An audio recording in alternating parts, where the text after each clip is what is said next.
আসসালামু আলাইকুম, আশা করি আপনারা সব অনেক ভালো আছেন। আজকে আপনাদের নিয়ে চললাম Realme 14 সিরিজের নতুন আরেকটা ফোন Realme 14T, অর্থাৎ এই মোবাইলটা। এই ফোনটাও Realme 14 5Gর সাথে একসাথেই বাংলাদেশে অফিসিয়ালি লঞ্চ হয়েছে, বাট রিভিউটা আমরা একটু পরে নিয়ে আসলাম, অনেকদিন ইউজও করলাম। কেমন লাগলো আমাদের এটা ইউজ করে, এক্সপিরিয়েন্স সব কিছু নিয়ে আজকের ভিডিওতে ইন ডিটেলস আলোচনা করবো। তো চলুন তাহলে দেরি না করে শুরু করা যাক। মোবাইলটার বক্স কন্টেন্টে রয়েছে user manuals, SIM tray ejector, back case, type C USB charging cable, 45 ওয়াটের চার্জার এবং Realme 14T 5G মোবাইলটি। এই মোবাইলটার বিল্ড কোয়ালিটির কথা বলতে গেলে মোবাইলটার বডি এবং ফ্রেম দুটোই পলিকার্বনেটের তৈরি। ব্যাক প্যানেলে এক ধরনের ম্যাট টেক্সচার দেওয়া রয়েছে, তবে ব্যাক প্যানেল বা বডিটা যদি আরেকটু গর্জিয়াসভাবে করা যেত তাহলে হাতে নিয়ে আরেকটু বেশি প্রিমিয়াম লাগতো। তার পাশাপাশি এই মোবাইলটাতে IP68 এবং IP69 এর সার্টিফিকেশন রয়েছে, সো আপনারা যখন এক্সট্রিম ইউজ করার সময় পানি জানিতে যদি পড়ে যায় তখন কোনো ধরনের কোনো প্রবলেম এই ফোনটাতে হবে না। সেই সাথে এই মোবাইলটা ডিসপ্লেটাতে রয়েছিল 2100 নিটস পিক ব্রাইটনেস এবং আউটডোরে আমরা একদম কমফোর্টেবল ইউজ করতে পেরেছি, কোনো ধরনের কোনো লো ব্রাইটনেস জনিত প্রবলেম ফেস করিনি। তার পাশাপাশি মোবাইলটার ডিসপ্লেতে রয়েছিল in display fingerprint scanner position একদম ঠিকঠাক জায়গায় রয়েছে এবং তার পাশাপাশি ফিঙ্গারপ্রিন্ট স্ক্যানারটিতে টাচ করার সাথে সাথে মোবাইলটি আনলক করে ফেলছিল। তাই মোবাইলটার থিকনেস হলো 8 মিলিমিটার এবং ওয়েট হলো 196 গ্রাম। মোবাইলটার ওয়েট ব্যালেন্স ঠিকঠাক থাকলেও ফোনটা ওভারঅল আমার কাছে একটু ভারী মনে হচ্ছে, আর একটু যদি হালকা হতো তাহলে আমার কাছে বেশি ভালো লাগতো। তবে সিঙ্গেল হ্যান্ড আমরা একদম কমফোর্টেবল ফোনটি ইউজ করতে পেরেছি। সেই সাথে Android 15 অপারেটিং সিস্টেমে আসা এই মোবাইলটাতে 8GB র্যামের পাশাপাশি 10GB ভার্চুয়াল র্যাম রয়েছে। আর ইউআই এক্সপিরিয়েন্সের কথা বলতে গেলে মোবাইলে থাকা ইউআইতে প্রচুর পরিমাণ আননেসেসারি অ্যাপস বা ব্লটার যেটাকে বলে সেটা রয়েছে এবং রিয়েলমি এটা অলমোস্ট এখন সব ফোনে দিয়ে দিচ্ছে। এই ইউআই এই ধরনের অ্যাডভার্টাইজমেন্ট আলা যে আননেসেসারি অ্যাপস রয়েছে এগুলো থেকে রিয়েলমি বের হয়ে আসতে হবে। এটা অ্যাকচুয়ালি কড়াকড়ি নজর দিতে হবে, বিকজ এই অ্যাপসগুলো খুবই ডিস্টার্বিং, অনেক আপডেট চায় এবং অ্যাপের ভিতর থেকে আবার অ্যাডভার্টাইজমেন্ট আসতে থাকে। সো এই জিনিসটা আমার একদমই ভালো লাগে নাই। সেই সাথে যদি আমি নর্মাল ইউআই এক্সপিরিয়েন্সের কথা বলতে চাই, আমরা র্যাম ম্যানেজমেন্ট রিলেটেড কোনো ইস্যুস পাইনি। তার পাশাপাশি খুব কমফোর্টেবলভাবে মাল্টিটাস্কিং করতে পেরেছি এবং এক্সট্রিম ইউজেও ইউআই থেকে কোনো ধরনের কোনো ল্যাগিংয়ের দেখা পাইনি। দেন এই মোবাইলটা রয়েছিল 6000 মিলিঅ্যাম্পিয়ারের ব্যাটারির সাথে 45 ওয়াটের চার্জার দেওয়া রয়েছে। 6000 মিলিঅ্যাম্পিয়ার হিসাবে চার্জারটা অবশ্যই আরেকটু বেশি হওয়া প্রয়োজন ছিল, তাহলে আমরা একটু দ্রুত চার্জ দিতে পারতাম। তবে ফোনটা একবার চার্জ দেওয়ার পরে আমরা অলমোস্ট বেসিক এবং হালকা পাতলা ইউজ করে 2 দিনের থেকে স্লাইটলি একটু বেশি চার্জ ব্যাকআপ পেয়েছি, অর্থাৎ 2.5 দিনের কাছাকাছি চার্জ ব্যাকআপ পেয়েছি। আবার যখন ফোনটা আমরা একদম টানা ইউজ করেছি, অর্থাৎ এক্সট্রিম গেমিং, টানা মুভি টুভি দেখেছি, তখন এই ফোনটার স্ক্রিন অন টাইম অর্থাৎ চার্জ ব্যাকআপ পেয়েছিল 9 ঘন্টার কাছাকাছি, যেটা অবশ্য অনেক ইমপ্রেসিভ ছিল। মোবাইলটার বাটন এবং কোর্সের কথা বলতে গেলে রাইট সাইডে রয়েছিল ভলিউম রকার এবং পাওয়ার বাটন, লেফট সাইডে কিছু নেই। উপর অংশে রয়েছিল স্পিকার এবং নয়েজ ক্যান্সেলেশন মাইক, নিচের অংশে রয়েছিল main speaker, primary mic, type C USB charging port এবং সিম কার্ড ট্রে, যাতে দুটো সিম কার্ড ইউজ করা যায়, তবে নেই কোনো এক্সটার্নাল মেমোরি কার্ড ইউজ করার সুবিধা। এই মোবাইলের ডিসপ্লেটা হলো 6.67 ইঞ্চি সাইজের অ্যামোলেড প্যানেল ডিসপ্লে, সাথে 120 রিফ্রেশ রেট রয়েছে। ডিসপ্লে রেজুলেশন হলো 24/1080 পিক্সেল এবং পিক্সেল ডেন্সিটি হলো 386 পিপিআই। তবে ডিসপ্লের কালার টোন বা কালার কোয়ালিটি কথা বলতে গেলে আমরা অনেক রিচ টোন পাইনি, তবে অনেক ব্রাইটার ডিসপ্লে, সো ইউজ করে অনেক ভালো লাগবে।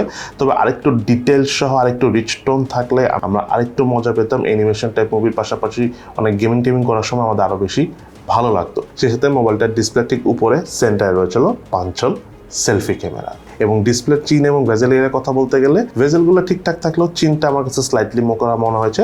যদি চিন ভেজেল সবকিছু মিলে সিমেট্রিক্যাল হতো, পারফেক্ট একটা ডিল হতো। এই মোবাইলটার রিয়ার প্যানেল রয়েছিল 50 মেগাপিক্সেলের মেইন ক্যামেরা সহ 2 মেগাপিক্সেল একটা ডেপথ সেন্সর ক্যামেরা। এই ফোনটা যে বাজেটে এসেছে সেই বাজেট রেঞ্জ বিবেচনায় এটার ক্যামেরা সেটআপটা ওভারঅল বেশ উইক মনে হয়েছে আমার কাছে, বিকজ আলট্রাওয়াইড ক্যামেরা থাকা উচিত ছিল, অথবা ডেপথ সেন্সর ক্যামেরার পরিবর্তে যদি একটা ভালো মানের ম্যাক্রো সেন্সর ক্যামেরা দেওয়া হতো তাও ভালো হতো, তবে আলট্রাওয়াইড ক্যামেরা দিলেও পোষায় যেত। এনিওয়েজ, এই ফোনটার ক্যামেরা দিয়ে তোলা ছবি পারফরমেন্সের কথা বলতে গেলে ওভারঅল লাইট কন্ডিশন অনেক ভালো ছবি তোলে, তবে কালার অ্যাকুরেসি বা কালার টোনে আমরা একটু এক্সট্রা স্যাচুরেশনে দেখা পেয়েছি, আর একটু কালার অ্যাকুরেট হলে ভালো লাগতো। নর্মালি আবার আমরা যখন পোর্ট্রেট মোডে ছবি তুলেছি সেই ছবিগুলো অনেক ভালো এসেছে। ছবি তোলার পর ব্যাকগ্রাউন্ড প্রসেসিং অনেক ভালো থাকে, পোর্ট্রেট মোডের ছবি তুললে আপনাদের অনেক ভালো লাগবে। সে সাথে মোবাইলটা দিয়ে হাইস্ট 1080p 60 fps এ ভিডিও শুট করা যায়। 4K তে ভিডিও শুট করার অপশন থাকলে ভালো হতো, আর ভিডিও ক্যামেরা পারফরমেন্স আমাদের কাছে ওভারঅল মোটামুটি লেগেছে। তাই মোবাইলটা ফ্রন্ট প্যানেল রয়েছিল 16 মেগাপিক্সেলের সেলফি ক্যামেরা তোলা ছবি পারফরমেন্সের কথা বলতে গেলে আমরা আউটডোরে ভালো লাইট কন্ডিশনে যথেষ্ট ভালো ছবি তুলতে পেরেছি। তবে ছবির কালার ডিটেলস অনেক বেশি যে ভালো ছিল আমি সেটা বলবো না, আর একটু কালার বুস্টেড হলে আমাদের ভালো লাগতো। পোর্ট্রেট মোডে dynamic range, age detection overall ঠিকঠাক আছে, তবে সেলফি ক্যামেরা পারফরমেন্স আরেকটু বেশি ভালো আমরা আশা করেছিলাম। এছাড়াও মোবাইলটাতে রয়েছিল ক্যামেরা টু এপিএস সাপোর্ট। আপনি চাইলে ইন ফিউচারে এই মোবাইলটাতে ম্যানুয়াল ক্যামেরা অর্থাৎ জিক্যাম ইউজ করতে পারবেন। এই মোবাইলটার প্রসেসর হিসেবে রয়েছিল Dimensity 6300 প্রসেসর। এটি একটি 5G প্রসেসর যার ট্রানজিস্টর সাইজ হলো 6 ন্যানোমিটার, এবং এই মোবাইলটাতে জিপি হিসেবে রয়েছিল মালি G57। মোবাইলটার আন্তর্জাতিক স্কোর পেয়েছি আমরা 4,48,462। বেঞ্চমার্ক স্কোর টেস্টের রেজাল্ট আমরা স্ক্রিনে শেয়ার করে দিয়েছি। এই ফোনটার গেমিং পারফরমেন্সের কথা বলতে গেলে মোবাইলটাতে আমরা পাবজি গেমটা প্লে করেছি, যথেষ্ট ভালো গ্রাফিক সেটিংয়ে খেলা যায়, টাচ সেন্সিটিভিটি কোনো ইস্যু না থাকে, গেমিং করে অনেক ভালো লেগেছে। আর খুব একটা আমরা হিটিংয়ে দেখা পাইনি। লং টাইম গেম প্লে অর্থাৎ আধা ঘন্টা 40 মিনিট পর কিছুটা হিট হয়, এটা খুবই স্বাভাবিক।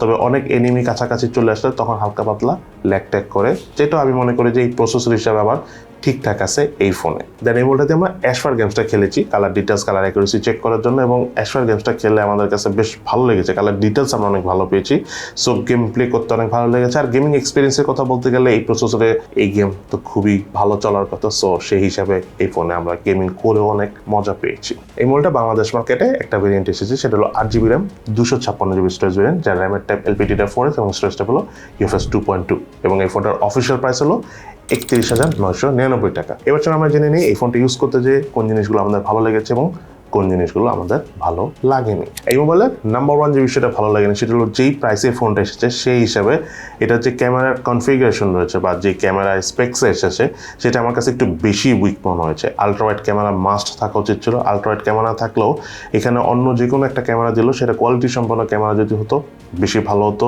তার পাশাপাশি অ্যাজ ইউজুয়াল অন্যান্য রিয়েলমি ফোনেও বলি, এই ফোনেও বলবো, এটাতে ইউআই এর মধ্যে যে আননেসেসারি অ্যাপস বা ব্লটার রয়েছে এবং সেগুলোর ভিতর থেকেও যে অ্যাডভার্টাইজমেন্ট আসে, এই জিনিসটা অ্যাকচুয়ালি এখনকার যুগে মেনে নেওয়া খুবই কঠিন।